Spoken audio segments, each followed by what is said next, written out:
বিশেষজ্ঞরা মনে করছেন জলবায়ু পরিবর্তনজনিত কারণে আবহাওয়া এমন পর্যায়ে পৌঁছেছে যেখানে এডিস মশা দিনে দিনে ভয়ঙ্কর হয়ে উঠছে বাংলাদেশে।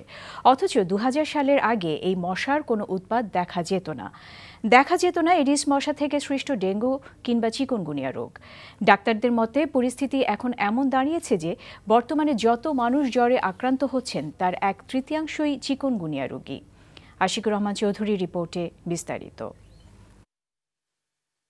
প্রায় 1 মাস আগে চিকুনগুনিয়ায় আক্রান্ত হয়েছিলেন বাড্ডার একটি বাড়ির কেয়ারটেকার রফিক, কিন্তু এখনও ব্যথার কারণে তাকে বিছানায় শুয়ে থাকতে হয় বেশিরভাগ সময়। জ্বর হওয়ার পর থেকে মনে করেন যে এখন মোটামুটি একটু সুস্থ, তবে কাজ করতে পারতেছে না, গায়ে প্রচন্ড ব্যথা গিরায় গিরায়।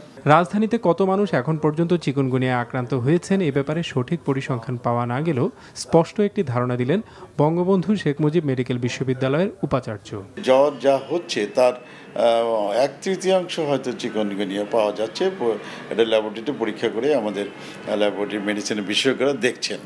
তো এটার সাথে অন্য রোগের চাইতে এটা মানুষ যেভাবে বুঝতে চেষ্টা করছে সেটা হলো জয়েন্ট পেনটা হয়, মানে গিটা ব্যথাটা এটা নতুন যুক্ত হয়, কারণ অন্যান্য ভাইরাস জ্বরে জয়েন্ট পেন খুব একটা হয় না। মশার কামড় এড়িয়ে চলুন, চিকুনগুনিয়া ডেঙ্গু প্রতিরোধ করুন।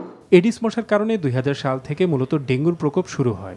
সেই একই মশার কারণে ২০০৮ সাল থেকে চিকুনগুনিয়ার প্রকোপ শুরু হয়, যা এবছর চরম আকার ধারণ করল।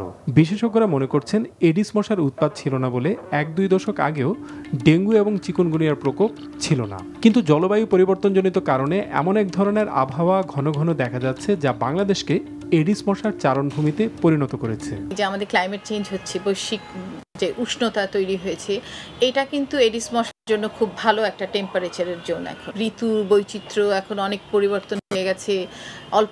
এবার যেমন অনেক আর্লি বৃষ্টি শুরু হয়েছে এবং এই বৃষ্টির সময় অল্প অল্প থেমে থেমে বৃষ্টি, এটা কিন্তু এডিস মশা ব্রিডিংয়ের জন্য ভালো টাইম।